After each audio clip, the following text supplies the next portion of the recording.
It's um, usually when we talk about getting a medical diagnosis, there's this like expectation of just absolute precision. Right, yeah. Like it's totally black and white. Exactly. Like you break your arm, you go to the hospital, they take the x-ray, and there's that jagged white line, right?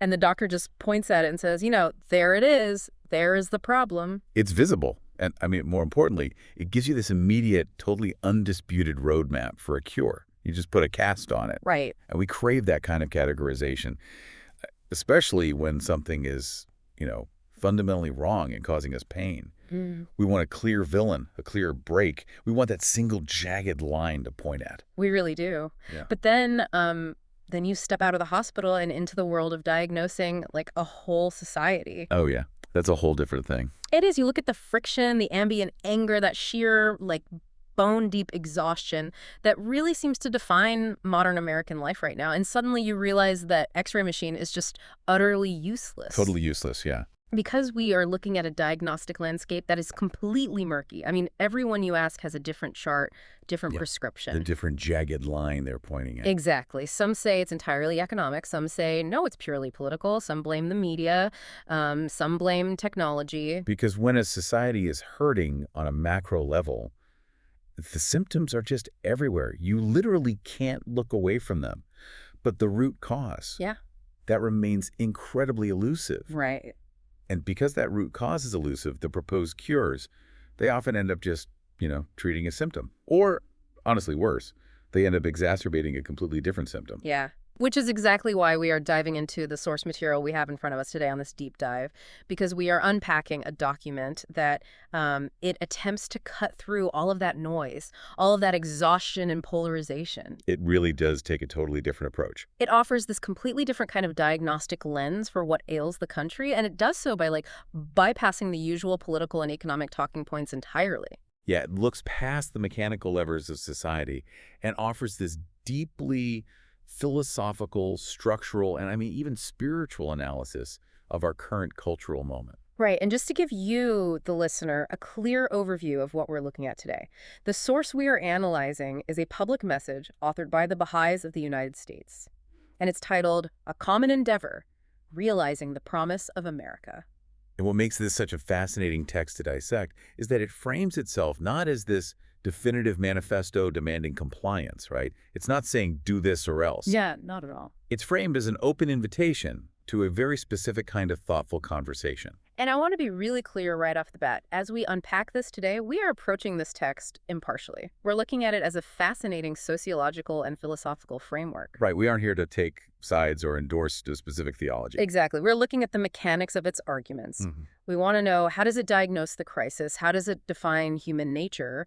And, what is its proposed mechanism for actual boots-on-the-ground social change? We are essentially stress testing their blueprint.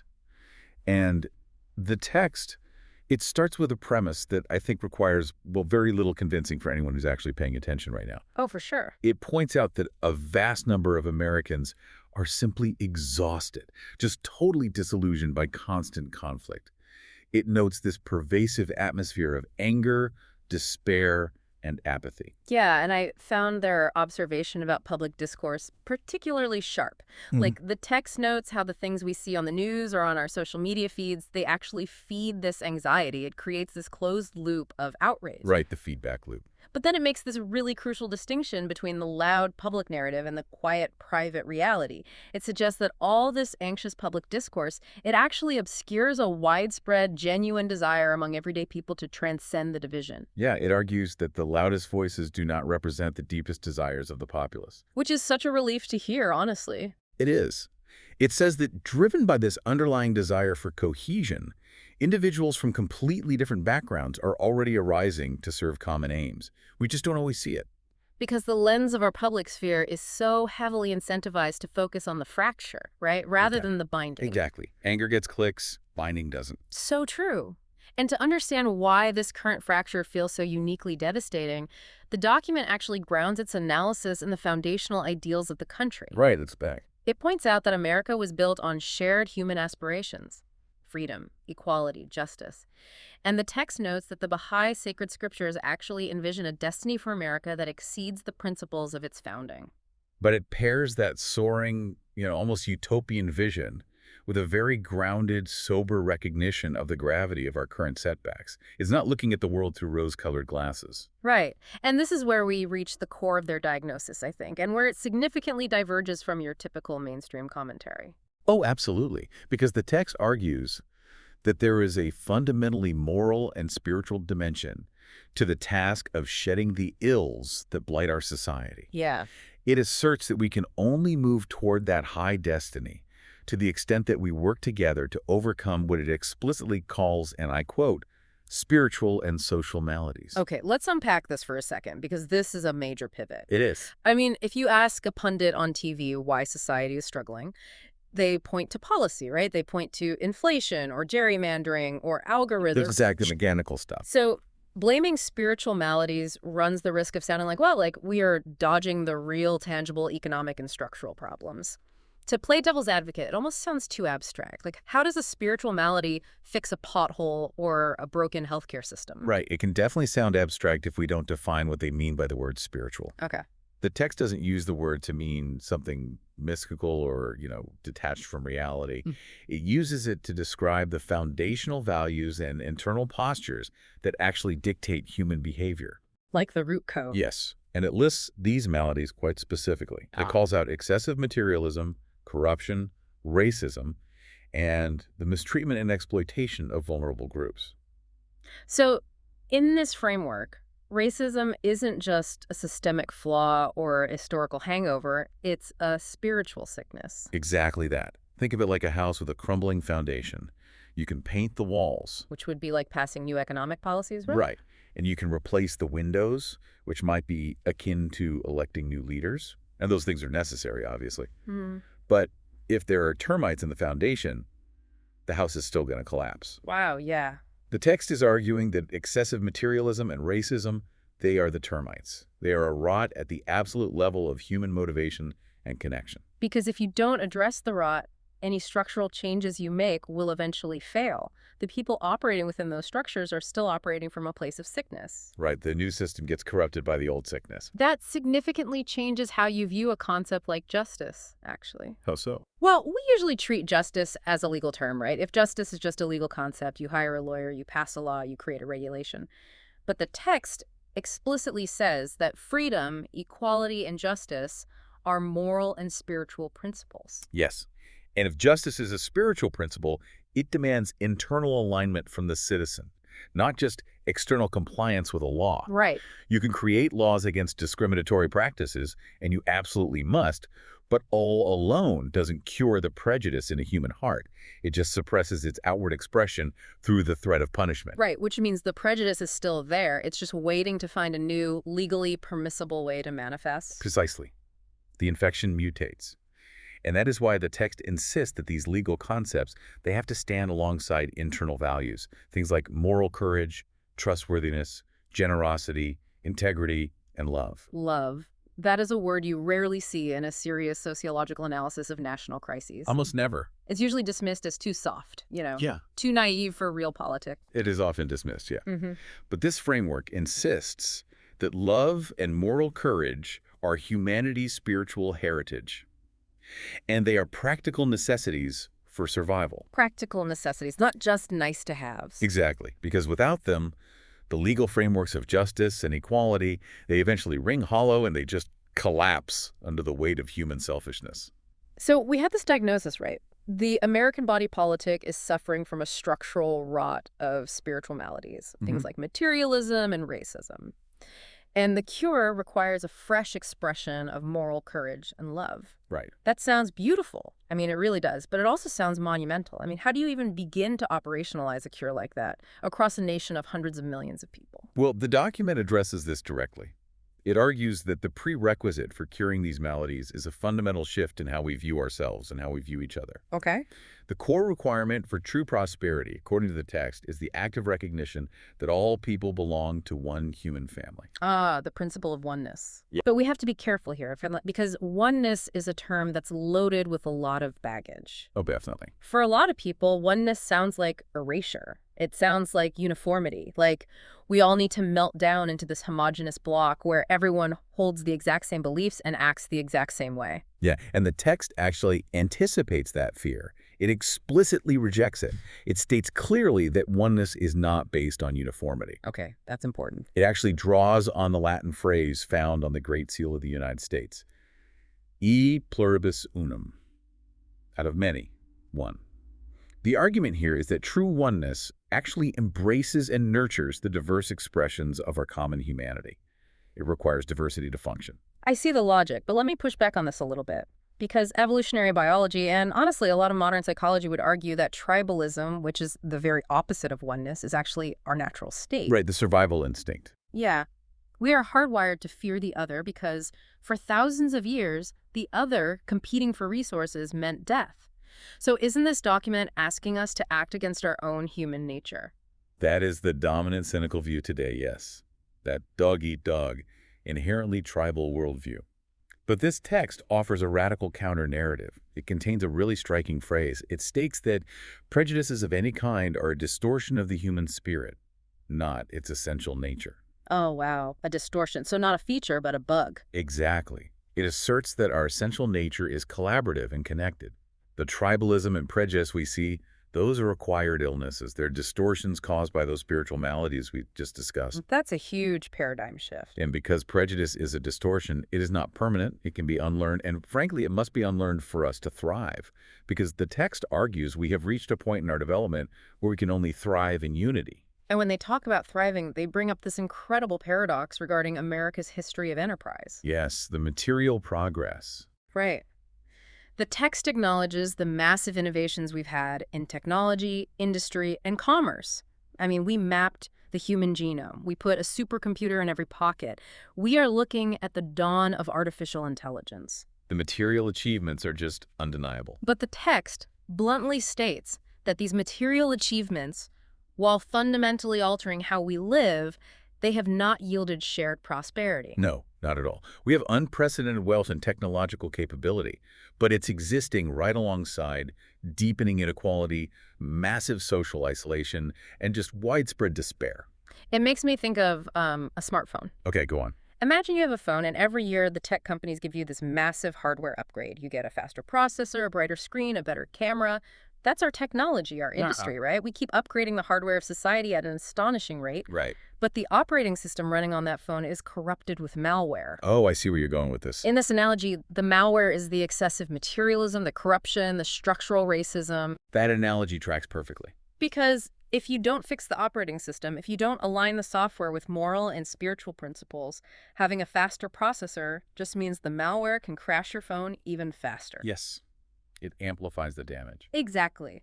The text says that unless aligned with these principles, material attainments can be as great a source of harm as of good. And I mean, we're living through that reality right now. We have technology that connects the entire globe, but the algorithms are designed to maximize engagement through outrage. Right. Which leads to unprecedented social isolation. The hardware is brilliant, but the moral operating system is entirely inadequate.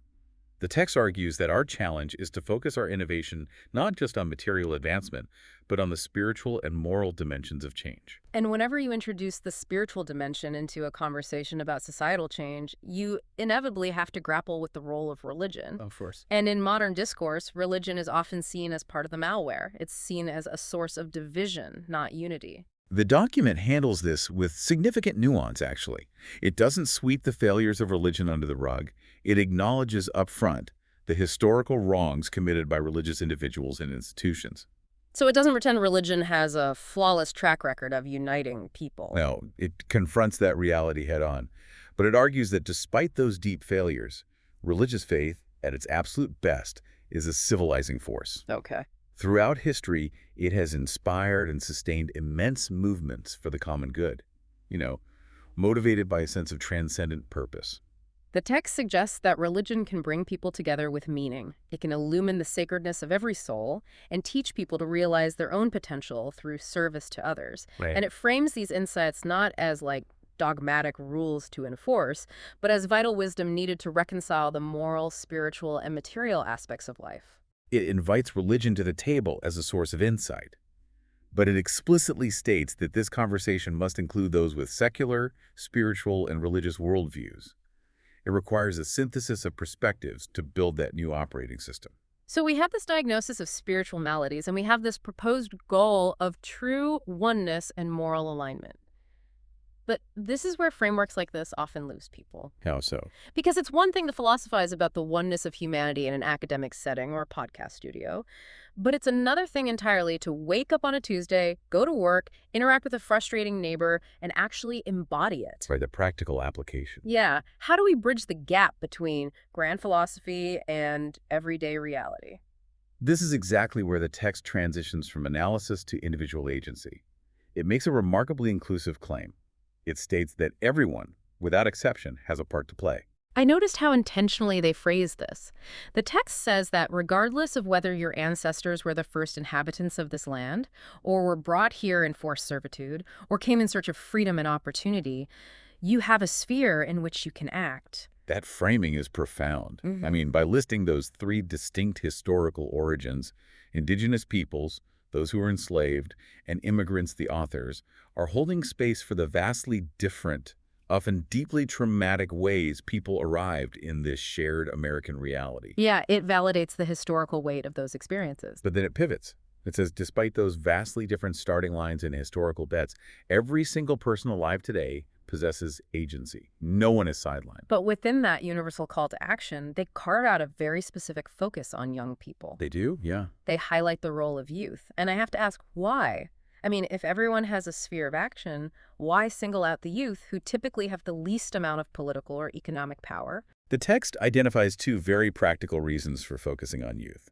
First, it notes their remarkable capacity to forge meaningful relationships and contribute to change when inspired by a sense of purpose. Okay. Youth are inherently forward-looking.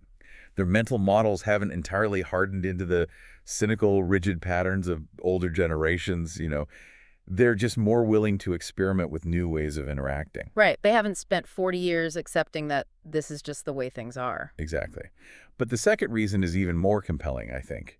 The text argues that engaging in this purpose-driven action actually helps youth protect themselves from the harmful forces they face in society. Wait, really? That is a fascinating dynamic. So it's not just that society needs the youth to help fix the problems, it's that the youth need to be actively engaged in fixing the problems in order to survive the toxicity of the culture themselves. Exactly. If you think back to the spiritual maladies we discussed, excessive materialism, isolation, the loss of meaning, those forces are currently devastating young people. We see it in the mental health statistics everywhere. It's a huge crisis. The text suggests that the antidote to youth alienation isn't just shielding them from the world or giving them more entertainment. It's giving them a meaningful, demanding role in transforming their communities.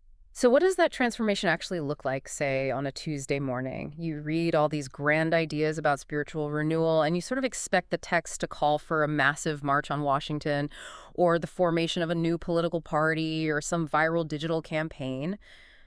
But it doesn't. No, it points to something that sounds almost shockingly mundane. It points to conversation. Yeah. It literally calls conversation an easily underestimated but vital form of action. Now, let me play devil's advocate here again. Let's be brutally realistic.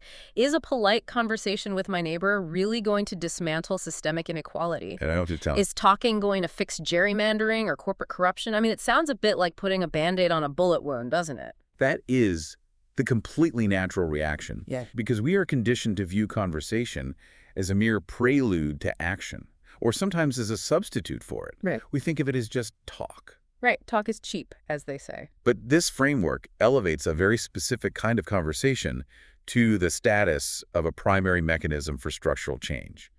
The text describes visiting friends and neighbors, building ties of friendship, exploring hopes and concerns together.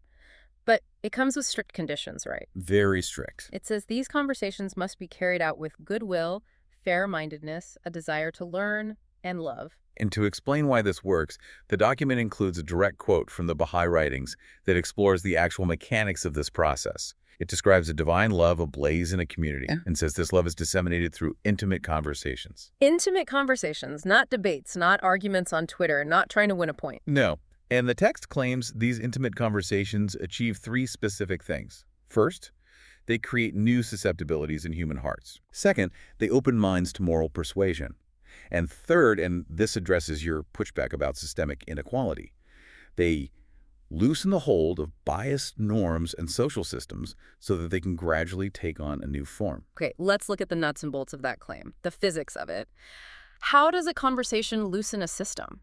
Well, think about what a biased social system actually relies on to survive. It relies on rigidity. Right. It relies on people staying in their assigned corners, repeating the same scripts, and maintaining abstract, dehumanizing stereotypes about each other.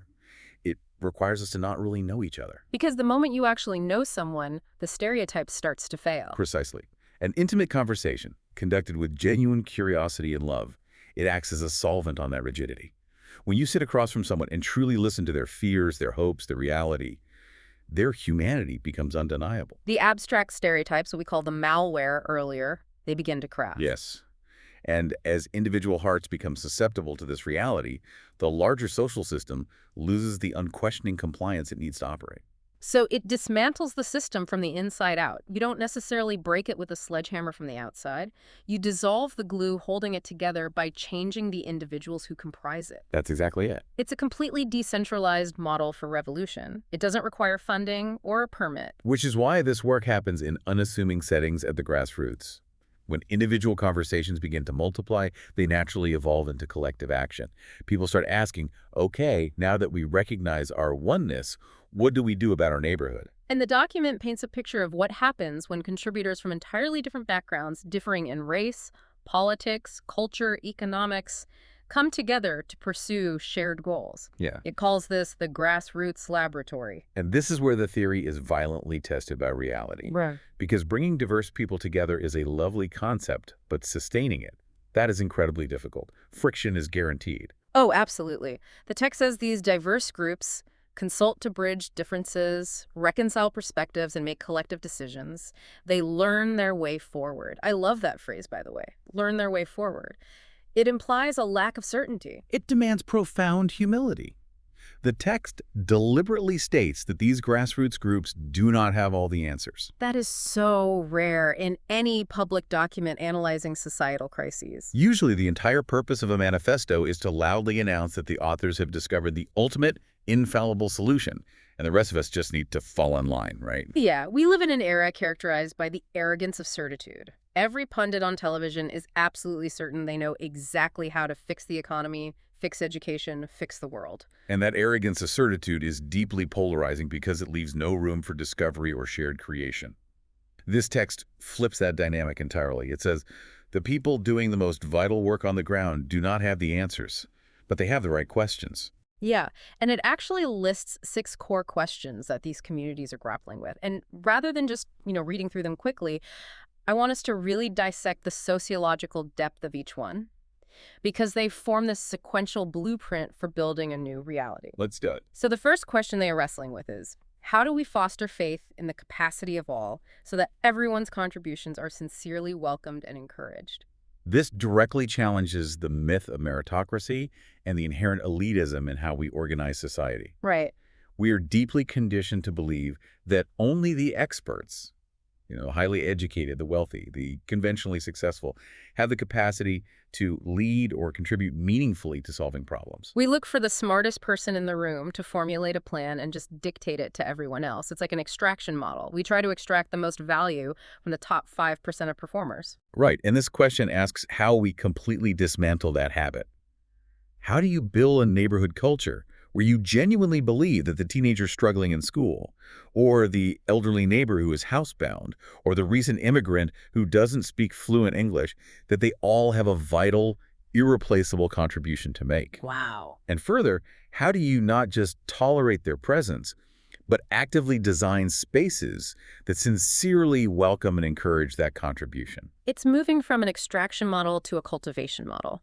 You aren't just harvesting the tallest trees, you are trying to water every single seed in the soil. Which naturally leads to the next massive challenge, because when you invite everyone to contribute, things get messy. Yeah, people are complicated. So the next question they ask is, how do we build genuine bonds of concern, mutual responsibility, and collaboration that allow people to transcend whatever differences arise as they work together? Notice it doesn't say prevent differences from arising. It takes as a given that when truly diverse people collaborate, friction is inevitable. Right. It's not about creating a sterile, conflict-free space. It's about building a container resilient enough to hold the conflict without shattering. And that container is constructed from genuine bonds of concern and mutual responsibility. If I know through those intimate conversations we talked about that you genuinely care about my well-being and I feel a reciprocal responsibility towards yours, we can have a fierce disagreement about how to allocate resources for a community garden without it destroying our relationship. The bond transcends the disagreement. Exactly. We can navigate the friction because our shared commitment to each other is stronger than our commitment to being right. But maintaining that posture requires a specific kind of mindset, which brings up the third challenge these groups face. So that's the third one. They ask, how can educational programs nurture a new kind of social actor, one who can see their own well-being in the prosperity of the whole society? Oh, this connects straight back to the spiritual malady of excessive materialism we talked about earlier. Because right now, our standard educational systems are designed to nurture the exact opposite kind of social actor. We educate people for hyper-individualistic competition.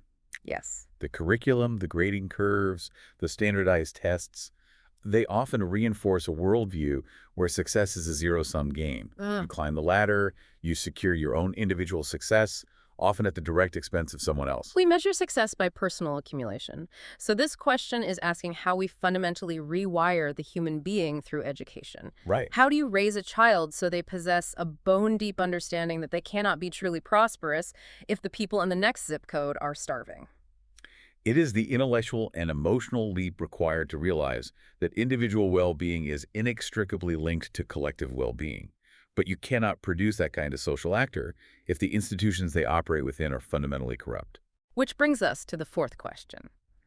How do we strengthen the fundamental institutions of our society, such as families, schools, and other civic entities, to serve our collective hopes? If you are asking individuals to change, you have to look at what happens when they walk into a system designed for the old way of thinking. Right. Right now, our institutions are buckling under the pressure of those spiritual maladies. Families are fragmented by economic stress, schools are treated as battlegrounds for political ideology, and civic entities are viewed with deep suspicion. This question is asking for a complete recalibration of purpose. Instead of a school existing merely as a factory to produce competitive workers for a materialistic economy, how does it transform into an institution that serves our collective hopes for a unified society? Exactly. And instead of a family operating as an isolated defensive economic unit, how does it become a mini laboratory for justice and love that radiates out into the neighborhood? It's asking how we elevate the purpose of our institutions to manage our highest ideals, rather than just regulating our basest instincts. And to sustain that high ideal, you need a source of profound motivation. Which leads to the fifth question. How can a shared devotional spirit help those of different belief systems experience all humanity and all life as an interdependent whole to which we all have moral obligations?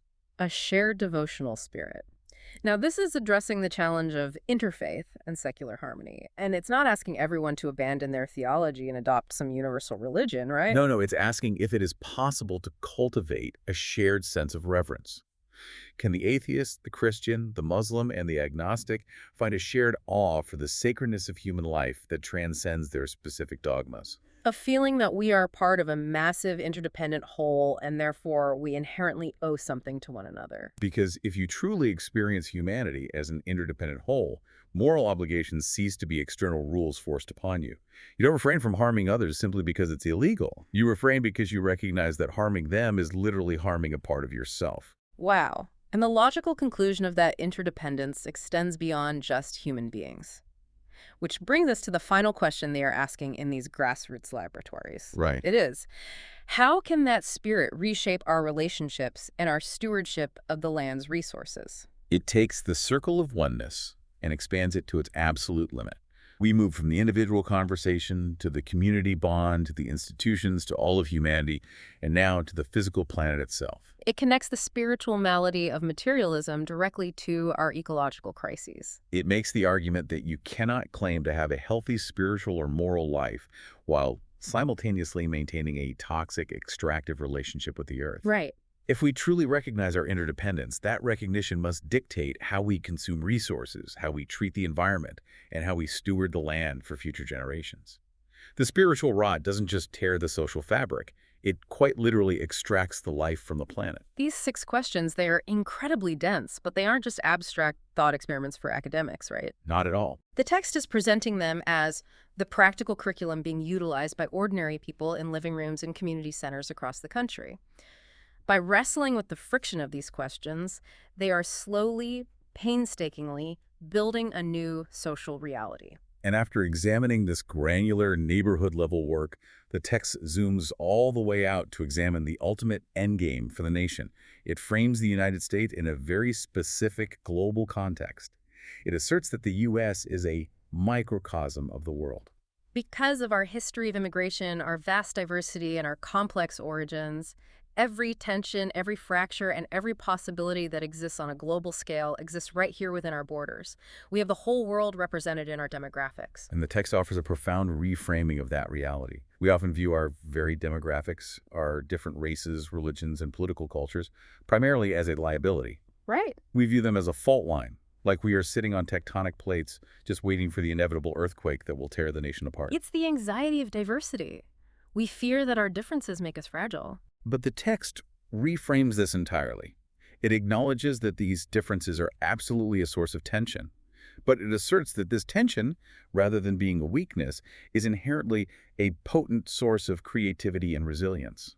I want to bring in an analogy here to understand how tension creates resilience because it sounds counterintuitive at first. Think about the engineering behind a suspension bridge, like the Golden Gate Bridge. Oh, that's a brilliant way to visualize it. Yeah, if you look at a suspension bridge, it doesn't stay up in spite of the massive tension in its steel cables. Right. It stays up because of the tension. Right. The opposing forces pulling in different directions, when properly aligned and anchored, they provide incredible strength and flexibility. If you build a rigid bridge out of uniform material, it will snap during high winds or an earthquake. But a suspension bridge sways. It absorbs the shock, precisely because of the diverse opposing forces working within it. So in this analogy, our demographic differences in the world, the various cultures, viewpoints, and histories that cause so much political and social friction, they are the cables. And if they are just pulling against each other without a shared anchor, the bridge tears itself apart. But if they are anchored by that principle of oneness we talked about, Then the tension transforms into resilience. The diversity of thought, background, and experience becomes the very mechanism that allows the society to adapt, to innovate, and to withstand massive crises. Uniformity is brittle. Unity in diversity is incredibly strong. and this leads to the ultimate promise mentioned in the title of the document. The text argues that the work of our nation to harness this power of unity and diversity isn't just about achieving domestic peace. It's not just about making our own neighborhoods safer and more pleasant. The stakes are global. It explicitly states that this is a search for new ways of living that can help establish peace and prosperity both here and across the globe. And it says this is the promise of America. The underlying argument is that if a nation as diverse, as complicated, and as historically fraught with injustice as the United States can actually figure out how to genuinely operate on the principle of oneness, it provides a functional blueprint for the entire planet. Right. If it can be done here, in this intense microcosm, it proves it can be done globally. It places a staggering level of responsibility on the American populace, but it pairs that responsibility with an incredibly hopeful vision. It does. The document ends with a powerful call to action. It urges its readers not to falter in the face of the current exhaustion and apathy. It frames this deeply trying time not as the end of the American story, but as a critical inflection point. It suggests that the darkness and the pain of the current moment are precisely the catalyst needed to compel people to seek a new light. It says, let us draw on the power of love, of justice, of creativity and enterprise. Together, let us bring about the spiritual renewal that will lead us to the realization of our highest aspirations. It is a remarkable synthesis. It takes all the material capacity of the nation, the creativity, the enterprise, the technological hardware, and yokes it firmly to the spiritual imperative of love and justice. So, as we wrap up this deep dive, let's synthesize the journey we've been on. We started by examining a text that diagnoses our current societal polarization, but it refuses to accept the standard, surface-level political or economic explanations. Right, it looks deeper. Instead, it diagnoses our issues as a profound spiritual failing, a structural rot caused by excessive materialism, prejudice, and corruption. And it proposes a cure that demands an entirely new operating system. Recognizing the fundamental oneness of humanity, not as a demand for uniformity, but as the embrace of a diverse, resilient whole. It identifies youth as the critical engine for this transformation, and it points to grassroots communities as the laboratories where this new reality is built. Yes. And perhaps most radically, it elevates the simple, intimate conversation conducted with genuine curiosity and love to a revolutionary act capable of dissolving the grip of rigid, biased social systems. Ultimately, it tasks every single person listening to this deep dive with a profound responsibility. The text is unequivocal. Regardless of your background, your personal history, your level of expertise, or your perceived lack of political power, you have a sphere of action. Right. You are not a passive observer of this society's decline. You have the agency to be an active participant in its spiritual renewal. Which brings us directly back to you, the learner. We've spent this time unpacking a document that claims you possess the power to alter the social fabric of your community. And it claims that one of your most potent tools is something you engage in every single day. Conversation. Exactly.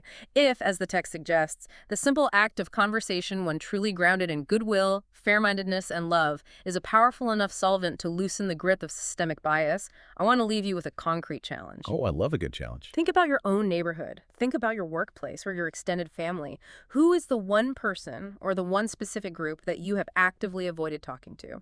That's a tough question to answer, honestly. It is. Perhaps because you already knew what they would say. Perhaps because you assumed the friction would just be too exhausting to navigate. We all have someone like that. We do. Yeah. So what might happen to the social fabric of your own life? What kind of new, resilient reality might you begin to construct if you chose to invite them into a genuine conversation today? That is something really worth mulling over. It really is. Thank you so much for joining us on this deep dive. We hope it provided you with a new diagnostic lens, a new set of profound questions, and a genuine sense of agency. Keep questioning assumptions, keep learning, and keep diving deep.